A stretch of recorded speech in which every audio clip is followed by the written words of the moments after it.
"Hey, Dave, I'm here," Rick Nelson called out when he found the living room empty. Then, hearing the sound of the shower from the back of the house, he realized his brother couldn't possibly have heard him over the rush of the water. He walked out through the sliding glass doors to the back porch of Dave's cliff-hung bachelor house and sat down on a canvas chair.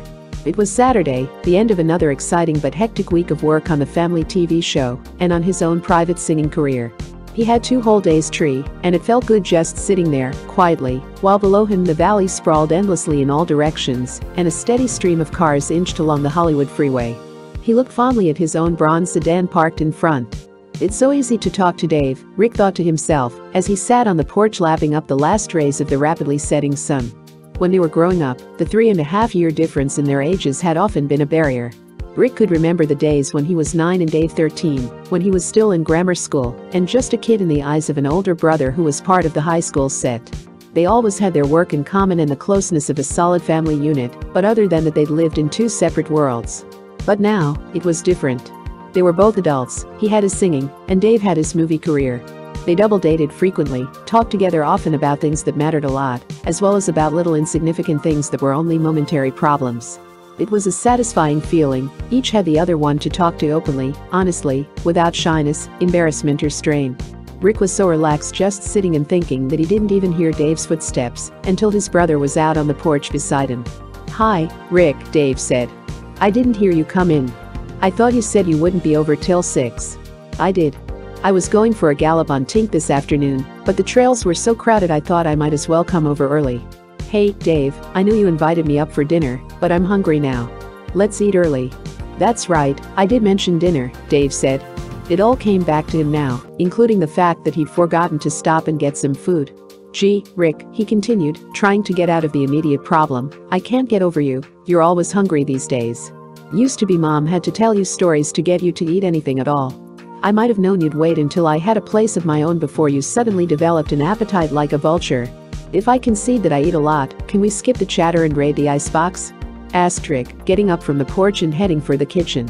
Rick opened the icebox in anticipation. It was bare except for a can of tomato juice, 2 apples and a nearly empty quart of milk. Avoiding his brother's surprised expression, Dave busily occupied himself, taking 2 big dinner plates from the cupboard and setting them out on the low dining room table.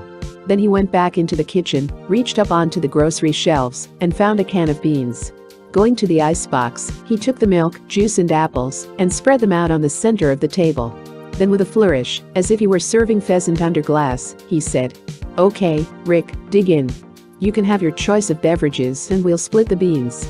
"Quit the kidding, Dave. Take a few steaks out of the freezer." "I'd love to oblige, but the fact is I forgot to buy any food last night and Mom isn't due to arrive with her weekly shopping bag full of goodies until tomorrow. If you're so hungry, stop complaining and eat." "It'll do you good to restrain yourself," Dave said. "You know we both should be in training." "For what? Starvation?" Rick retorted, and then, grinning, he sat down on a cushion on the floor, since Dave's dining room offers no chairs, but only the conventional oriental manner of dinner on a rug. "You know, Dave, I kind of like the sitting on the floor and eating routine, sort of like Marlon Brando and Sayonara. But frankly this menu is ridiculous," he mumbled, swallowing a spoonful of beans. "How about some background music with dinner?" Dave suggested. He got up and put a stack of records on the hi-fi, knowing Rick would soon forget about the lack of food and get lost in the mood of the music. The strategy worked. A half of can of beans and a glass of milk later, Rick had forgotten about his appetite. "Dave, I heard a new album over at Music City yesterday. I've just got to have it. It's got a great guitar background and some real good tunes." "Well, why didn't you get it?" "I didn't have any money. But they keep open until late on Saturdays. Maybe we could drop by and pick up a copy later on our way out.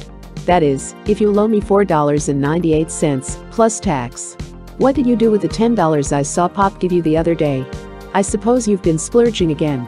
Ever since Dave had become financially independent, on his 21st birthday, the plight of Rick's financial status had become a running joke in the family. "You know me, Dave, I'm a real big spender. I splurged on gasoline and getting a haircut and luxuries like that," Rick said. Dave, playing along with the gag, said in mock seriousness, Gas and a haircut, that shouldn't have used up the whole 10. But then I suppose the rest went for hamburgers and malts, and that candy and soda pop you're always spending our hard-earned money on." There was much truth in what Dave said. Whenever Rick couldn't be found on the soundstage, 9 chances out of 10 he was over at the snack shack on the lot at General Service Studios, where their show is filmed, buying an assortment of chocolate bars, cough drops and soft drinks. However, no matter how much Rick got from his father or borrowed from Dave, his pockets were usually empty. Gone were the days when they'd received a regular weekly allowance, long gone.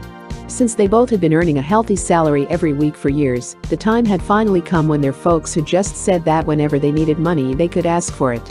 Money never had been any problem to them, except lately, when Rick found it hard not to spend everything he had, down to the last penny. Of course, for the past year, since Dave had come of age and was able to touch the money that had been kept in trust for him, as well as being able to get his hands on the weekly paycheck, he'd become an additional source of loot for his brother. But being on the conservative side, Dave had left all of his money invested as it was and kept himself on a strict weekly budget, banking the rest. Digging into his jeans, Dave came up with a rumpled $10 bill in 2 singles. "I'm sort of short on cash myself this weekend, Rick.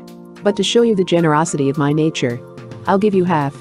You can have $6 whole to spend on whatever your heart desires." "Thanks, Dave. After I buy the album and get some gas I'll be broke again. Just think, only 2 years and 3 months more, and I'll be solvent on my own." It's not that I'm complaining about the situation. I've got to admit it, you and Pop are pretty loose with the folding money, but 2 years sure seems like an awful long time. Well, if $6 isn't enough, before you pick up your date tonight stop home and put the bite on Pop. You have to go home to change clothes anyway. Say, that's right. Wait a minute, what date? Gosh, Dave, you just reminded me, I forgot to get a date. I did ask a girl out for tonight, but she was going out of town with her folks. I forgot all about it until just now. By the way, where are you going tonight? Wherever it is, while you're out having a good time think of me alone, lonely, unwanted, he said, putting his hand to his heart to emphasize the drama of it all. Very funny. According to the magazines you're the idol of millions of girls from here to Timbuktu. Don't tell me you're slipping? I told you I forgot to call anyone. Don't change the subject, where are you going tonight? Well, as a matter of fact, I asked a girl out, but she's gone away for the weekend too. You're kidding, you mean neither one of us has a date tonight? Look, Dave, you're the smooth one, let's call up a couple of girls and ask them to a show or something. You just can't call girls at the last minute, Rick. Even if she's sitting home dying for the phone to ring, no girl's going to accept a date at 6 o'clock on a Saturday night. I guess you're right, Dave. You know, sometimes I just don't understand women at all. They ask you to call and when you do they say they're busy when they're not. It's no crimp to have a free Saturday evening. Gosh, Dave, I like girls who are satisfied to do things on the spur of the moment. But I guess you're right, it wouldn't be very nice to call anyone so late. Hold on a minute, maybe there's a solution, said Dave, who'd left his floor cushion to begin chinning himself on the wooden crossbeam over the kitchen. Come on, let's get in our daily dozen. We can think about the situation and keep ourselves in trim at the same time. Rick hoisted himself up on the wooden beam, and they spent the next half hour doing calisthenics while they discussed the female, or rather the lack of female companionship both were faced with that evening. You know, Dave, I'm changing my attitude about girls.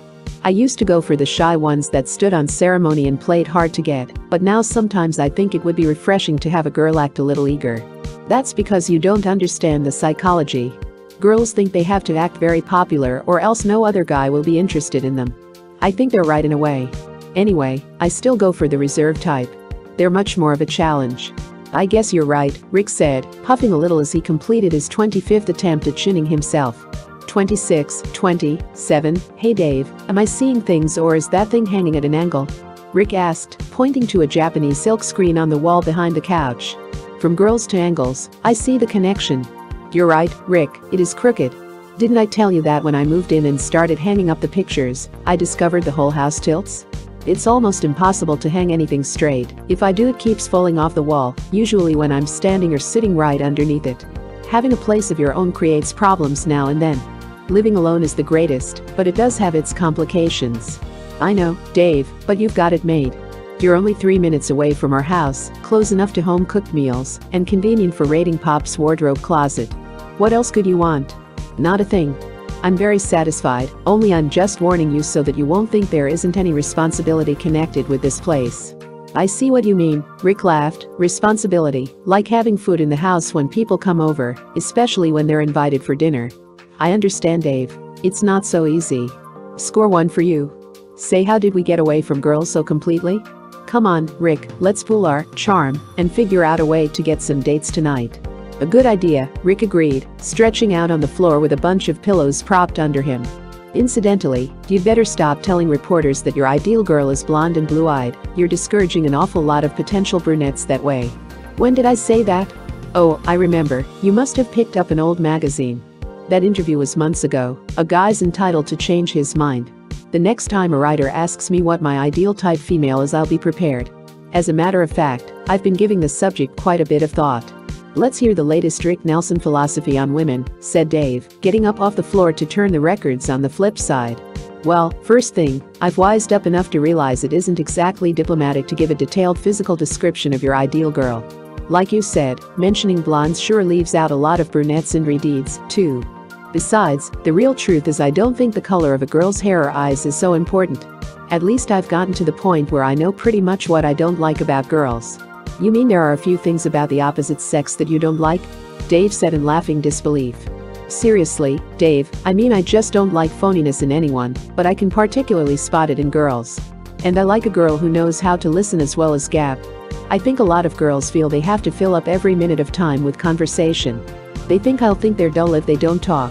But really there are some times when a few minutes of quiet can be a very effective thing. Another thing, Dave, like I said before, I don't like girls who say one thing when they mean something completely opposite. And last but not least, I don't like girls who are too eager. They should learn how to play the game of being independent, but subtly enough, so they don't make a guy want to run in the opposite direction. I think a girl should be a little mysterious, oh, you know what I mean. But sometimes they play guessing games that make me lose all interest in waiting around until they finally decide it's time to let you know they really like you. You have been giving this a lot of thought. That's the longest speech I've heard you make since the filibuster you pulled discussing the pros and cons of not having your hair cut. The last time Pop reminded you, it would be better to switch from the guitar to a violin, unless you visited the barber. Yes, I remember, that was last Monday when I talked all the way to the barber chair and wound up losing out on a close decision to Pop's point of view. Incidentally, here you are talking about girls not acting too eager, and a half hour ago you couldn't understand why I thought it was pretty impossible to call and get some dates for tonight. You're right, Dave. Which leads me to another conclusion. No matter how old you get, a guy just doesn't have a chance when it comes to girls. You can't lay down any rules or specific standards because, well, like tonight, I'd be more than happy to oblige a girl who was honest enough to accept a date if she didn't have one. But I suppose the best thing to do is just take things as they come. It's really rough on a guy knowing what to do and how to handle the female situation. Girls are just too darn unpredictable. When you stop and think about it, Rick, girls still have it rougher than we do. At least we have the choice of whether or not to ask a girl out. They have to sit and wait to be asked, and that's not easy. Sometimes I wonder how people ever do get together. I used to think the answer was to go steady all the time. I remember, you set the record in the 7th grade, going steady 3 times with 3 different girls within the space of a month, wasn't it? You're exaggerating, Dave. It was 3 girls in 6 weeks, not 4. Pardon me, Dave grinned. How could I have ever imagined you'd be fickle enough to manage 3 steadies in only 4 weeks? Take tonight, Dave, if we were going steady we wouldn't be sitting here talking about girls, we'd be getting dressed and thinking about where to take them, instead of wondering what we're going to do tonight. You've got a point there. But going steady isn't always the solution either. I've decided that when you get married it's time enough to spend your life with one woman. Until then, it's too confining. The only way I'd go steady is the way I did it the last time. When was the last time, Dave? That's all past history, Rick. The point I was getting at is that the last time I went steady, we made an agreement that we were free to date someone else if we felt like it. That way, knowing I could see a new girl I liked and ask her out without worrying about hurting my steady, I really didn't even have the inclination to look elsewhere. I guess what it boils down to is that if you feel you have your freedom, it isn't so vital to take advantage of it. Hey, it's 6:30, we'll never get a date for tonight if we don't think up something quick. I've got it, shouted Dave, getting up off the floor again and walking into the bedroom to find his little black book. Gee, why didn't I think of her before? Who? Remember that cute blonde girl who worked on the show a week or so ago? You did a dance routine with her. Oh, yes, say, she was real cute. But what makes you think she's so eager to go out with you? Not me, Rick, you. I guess it slipped my mind, but we had a cup of coffee together while you were shooting a scene, and she told me she thought you were a great dancer. We got to talking and she admitted she'd love to go out with you. I said I'd fix it up, but I guess I forgot to mention to you. Swell. Say, wait a minute, isn't she the girl that was wearing that fuzzy pink sweater that got all over my blue jacket? Yes, that's the one, but don't hold her Angora sweater against her. Don't worry, I won't, but she's the girl who told me she had an older sister who was dying to meet you. You're kidding? Why didn't you tell me? I don't know. Anyway, we're even. You have her phone number, go on, call her, you ask for the older sister, and then when you're all set I'll take over with the younger one. Well, I don't know. It's almost 7 o'clock. Look, Dave, since she's an actress maybe she'll realize we've been so busy working all week, we haven't had a chance to make dates in advance. Sure, don't be afraid. She's probably worked all week herself and maybe, just maybe she didn't make any plans either. Well, I don't agree and I'm doing this against my better judgment, but okay. Get the phone, will you? It's in the bedroom. In the meantime I'll find her number. Rick, suddenly coming to life, sprang up off the floor and returned with the telephone. Here, Dave, he said, setting the phone down on the kitchen counter, it's all yours. Dave dialed the number, still trying to think of what he could possibly say, so that the girl would know he really wanted to take her out, and that he was sorry he hadn't called sooner. Well, say something, Rick coached from the sidelines. Quiet, Rick, I can't talk until someone answers the phone. Rick, grinning sheepishly and surprised by his own eagerness, simmered down and stood by while Dave let the phone ring. Hello, is this Mary? No, don't go, wait a minute. If you're her sister you're the one I want, I mean, well, my name is Dave Nelson, and Mary's told me a lot about you, and, say, I'm sorry to call so late, I'm not disturbing your dinner, am I? Oh, well, let's get together sometime soon. I'll call you the first part of the week. Swell. Dave, Rick whispered, don't hang up, ask for Mary. Oh, pardon me but is your sister in? My brother would like to talk to her. Good, I'll put Rick on. Handing the receiver to Rick, Dave looked on eagerly as his brother picked up the phone. Hi, Mary, how are you? Rick Nelson, oh, I'm fine. You know I've been meaning to call you, Mary, but gee, I don't know where the week went to, pardon me, oh, no I don't mind, sure I understand, well, have a good time, and maybe we can get together next week. There's a swell double bill playing at the Warners in Hollywood. Great, I'll call you Monday. Goodbye, and have fun tonight. By the way, whose party are you going to? Oh, sounds like fun, no, I don't think I know her. I just asked because Dave and I might go to a party tonight, too. I thought by coincidence it might be the same one, well, bye now, see you next week. What did you say we were going to a party for?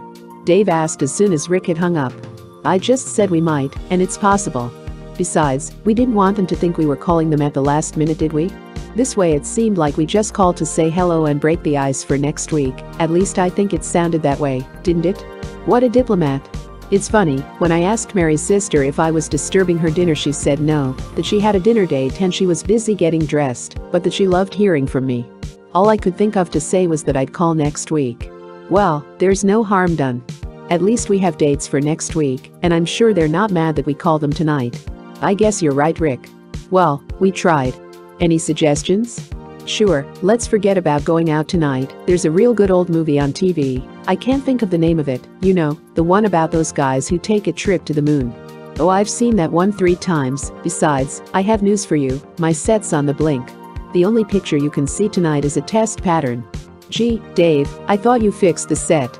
Didn't I hear you tell Pop that you got scratched up falling off the roof fixing your antenna? You heard me, I did fix my antenna, and I did fall off the roof, about 50 feet as I remember. You know I really was very lucky, too. When I picked myself up I discovered I fell in the only soft mud bank that stood between me and the valley, there's just sheer rocks all around, except for that one spot. You were very lucky, Dave, but what I don't understand is why doesn't the set work? Just because I fell off the roof doesn't automatically mean I did the right thing when I was still on the roof. I fixed the antenna but evidently not good enough. I called a repairman, but he couldn't come out until Monday. You have to get a special man who knows all about roofs that slant and all about the interference of the hills. Well, that eliminates the moon picture, Rick said dejectedly.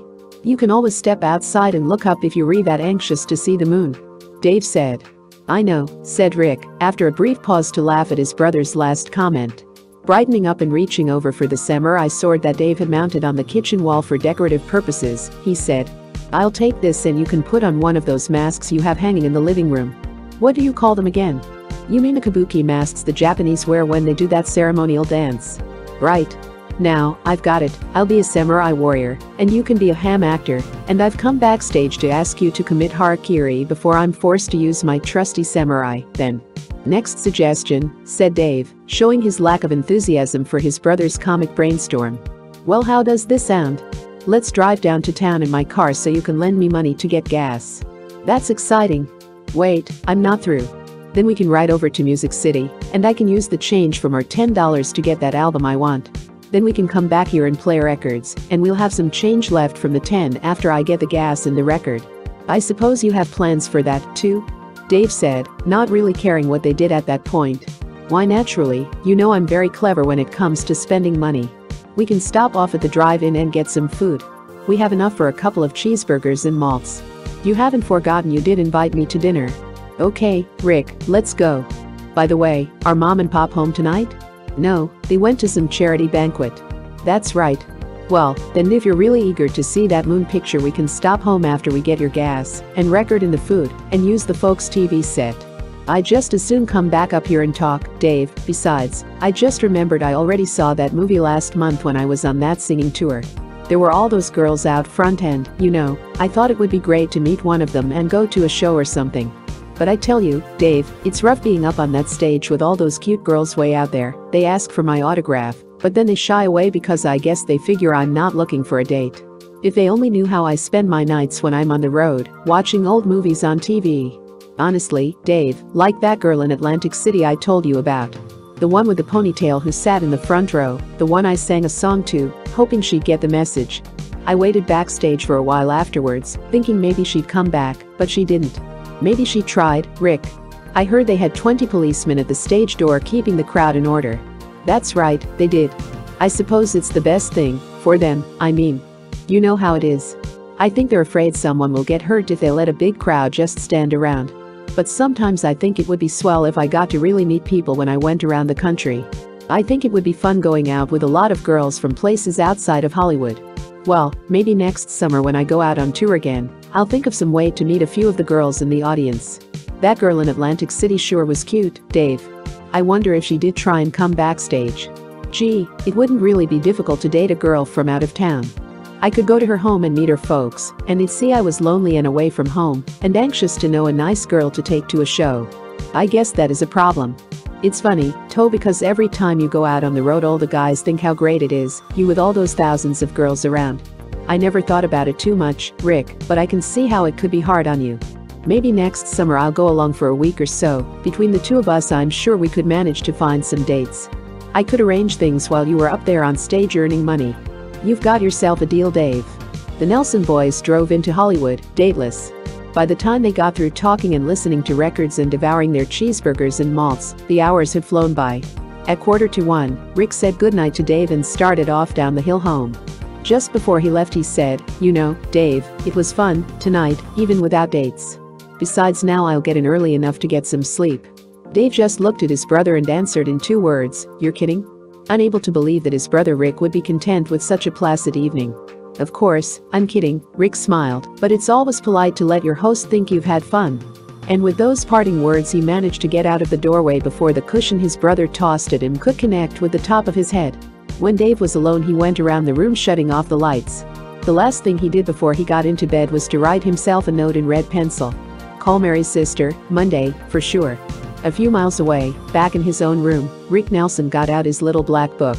Just before he shut his light off, he transferred Mary's number into the book from the piece of paper he'd used at Dave's to copy it down.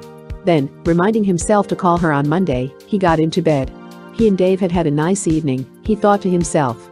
Stag nights are great, but not too often. Photoplay magazine, March 1959.